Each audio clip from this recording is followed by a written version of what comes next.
সুপ্রিয় দর্শক, স্বাগতম আজকের এই ভিডিওতে। আশা রাখি আপনারা সবাই ভালো আছেন এবং আমিও ভালো আছি। তাহলে আজকে আমরা আলোচনা করব ই-টিন কিভাবে বাতিল করতে পারবেন। আপনারা যারা বিভিন্ন ধরনের ঝুট ঝামেলায় আছেন, এই ই-টিনে আপনাদের যথেষ্ট পরিমাণ আয় নেই কিন্তু কর দিতে হচ্ছে, এই ই-টিন আপনারা কিভাবে বাতিল করবেন আজকে আলোচনা হবে সেই বিষয় নিয়ে। তাহলে চলুন শুরু করা যাক।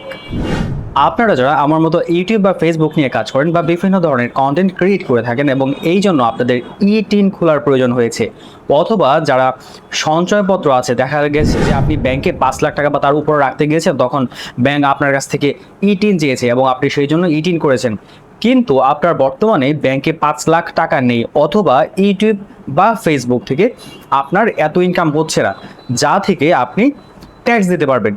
সো আপনি যদি এই রিসেন্টলি বাজেটের যে আলোচনা এবং বাজেটের যে অবস্থা যদি চিন্তা করেন, বা এখানে একটা পয়েন্ট কিন্তু উল্লেখ হয়েছে যে যাদের ই-টিন থাকবে তাদের কিন্তু প্রতি বছর 2000 টাকা করে কর দেওয়া লাগবে। এখন আপনি ই-টিন করেছেন কিন্তু আপনার ইনকাম নেই, তাহলে আপনি কেন কর দিবেন? তাই এই ই-টিন আপনারা এখন বন্ধ করতে পারবেন।